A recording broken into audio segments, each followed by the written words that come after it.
feeling the portal opening up. It's interesting how that portal opens up.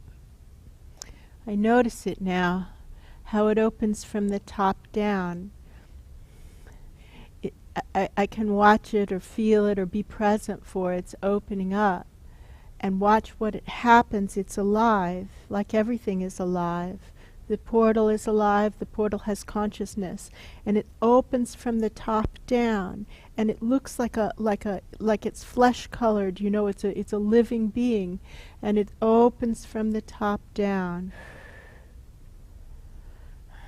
coming all the way down to where we are, and then continuing on from source above to source below, making this really big, very effective portal as a way for higher dimension energy to flow right on into the physical dimension. It's our work to hold it here, to catch it, to hold it, to be participants in the process.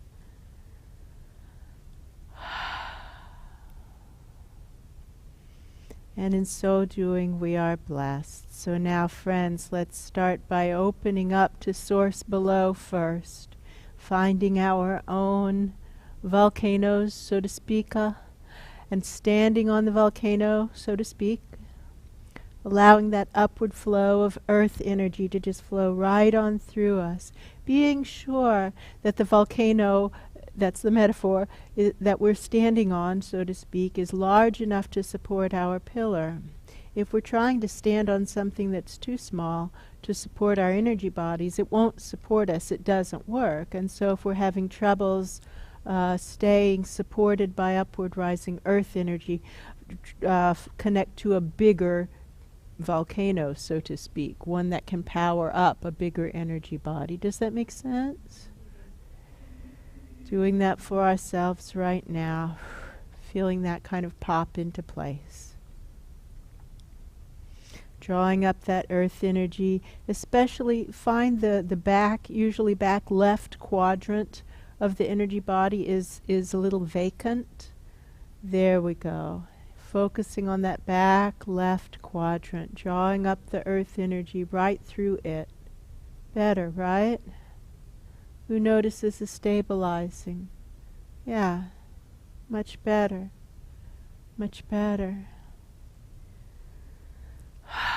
Drawing up that earth energy. Now having the intention to open even deeper into source below. This is like stretching vertically. It's like when we wake up in the morning and we stretch end to end in bed. So stretching our pillars of light end to end vertically. As a matter of fact, doubling our length of our pillar, or rephrase, doubling our perception of the length of our pillar in the hopes that we approach reality.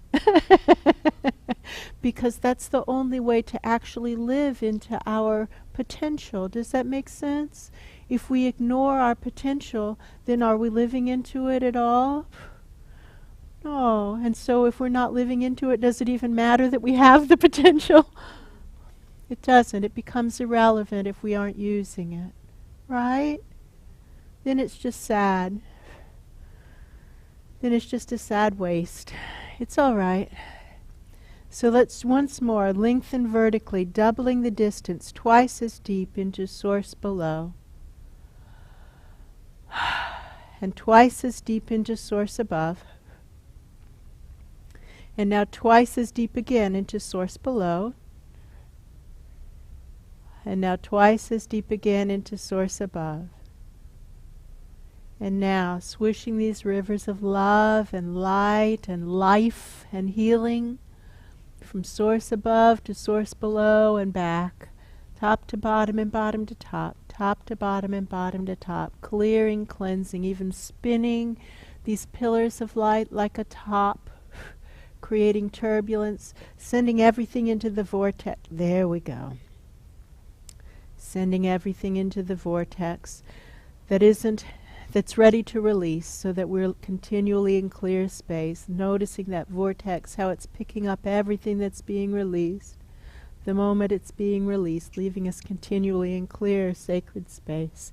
And now here comes the living waters starting to flow right down the center, of the vortex. Whew, thank you. Confirmation of sacred space, coming in to create even more sacred essence of the divine in this space, swishing these rivers of love top to bottom and bottom to top, creating turbulence, clearing, cleansing. I'm going to ask this vortex to run on high right now, this entire weekend, and however long afterward is appropriate. I've noticed this rephrase. I've been in the midst of a lesson, a beautiful lesson, on how important it is to maintain a solid, effective vortex. I've been having this lesson presented to me for about 6 weeks now. Over and over again, the concept being really, truly, nothing matters more. If I walk away with only one idea, to walk away with the idea of having a fully functioning vortex all the time. If I only do one thing, to simply tend the vortex is the best use of my time. And that nothing matters more. And now right down the center of the vortex, that living waters flow is increasing. By focusing on the vortex, the living waters are increasing. So I'm going to ask them also to flow and run on high right now, this entire weekend, and however long afterward is appropriate. Thank you. Swishing these rivers of light and love top to bottom and bottom to top.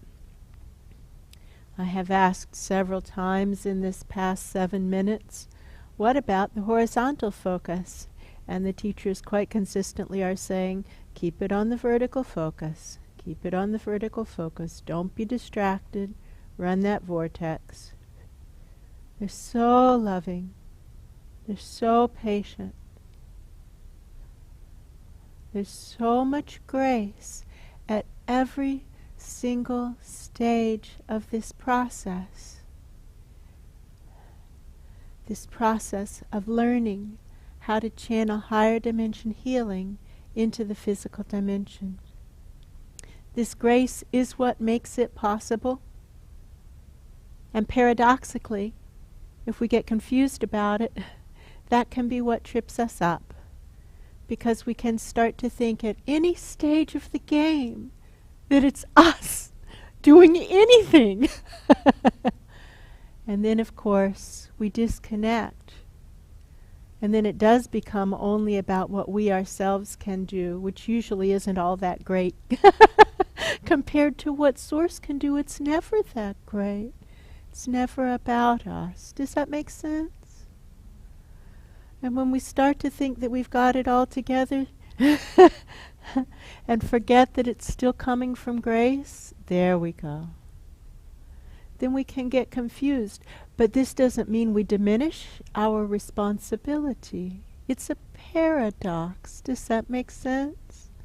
To be doing our best and remembering that even so, Source provides the results. We do our best. That's like the gas pedal, right? And then Source provides the results.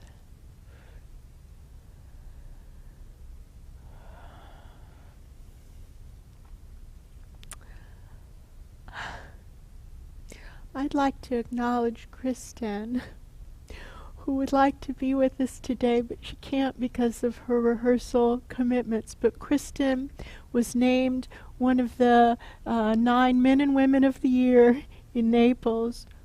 Go, Kristen. Go, Kristen. Kristen's theater company over the past 5 years has grown 400% with no debt. With no debt. So let's just acknowledge this is what happens when we engage with Spirit in our lives. In a real way, not in a make-believe, airy-fairy, pretend way. When we do it in a make-believe, airy-fairy, pretend way, our lives continue to be struggle fests. Does that make sense?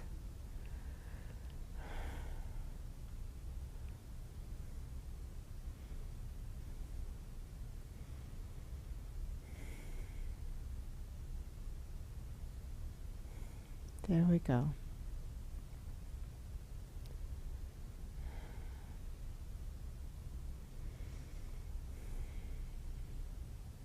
But in any moment we have the choice of looking at our lives and saying, goodness gracious, I see it. I see it.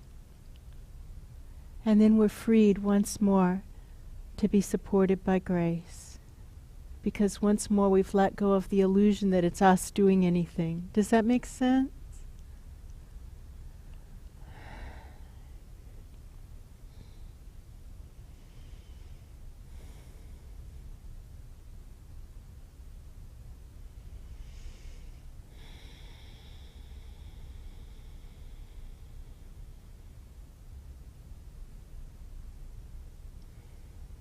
This is a beautiful weekend.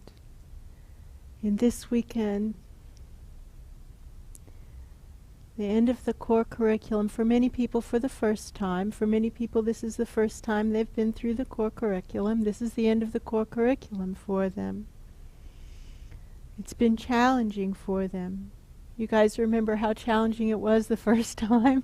It was disorienting, right? And challenging. So much newness, different frame of reference. It was a challenge, right? It's like, wait a minute, what?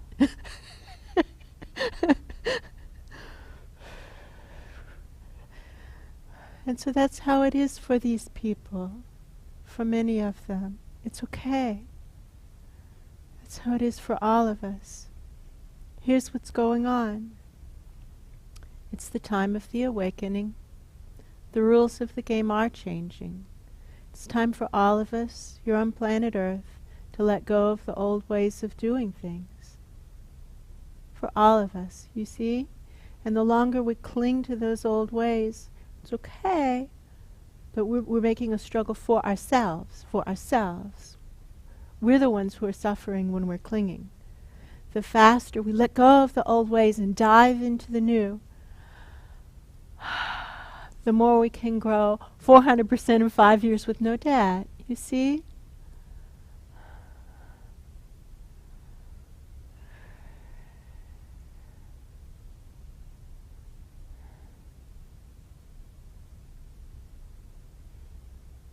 Or whatever the metaphor is. This is not only about business growth, obviously. That's just an example.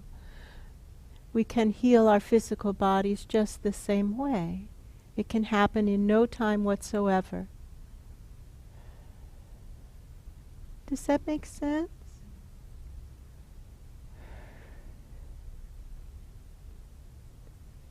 However, we had this email conversation the other day with one of the with someone. If it's important to remember who, that will come clear. However, what matters is that the person was basically saying, I've been trying to use this as a spiritual growth vehicle while ignoring the realities of my life. And this is about transforming our lives. To ignore the realities of our life is to miss the point. It's to miss the point. That's spiritual bypass. Ignoring the realities of life is spiritual bypass, right? This is about transforming our lives. And if we aren't engaging with it that way, it's okay. It's okay. But we're leaving the giant pile of gifts on the table and walking out with our matchbox.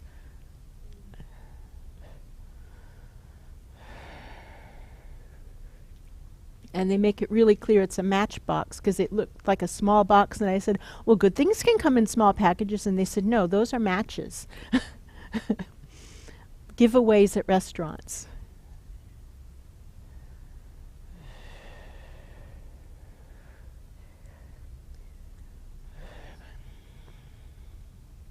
There. So now flushing the energy top to bottom and bottom to top, putting our focus on the vortex. Nothing matters more than creating sacred space for our lives. Nothing matters more, right? It's the foundation.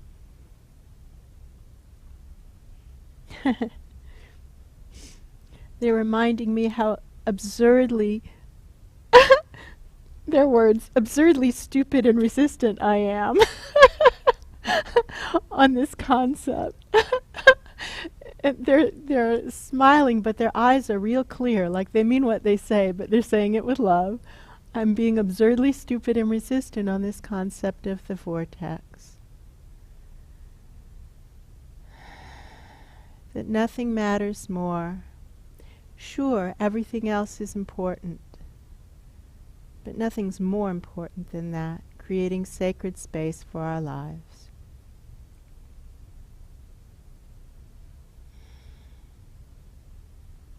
So have the intention right now to become aware of the vortex in a real way, not in a mental way. The big one that's spinning around all of us, that's spinning around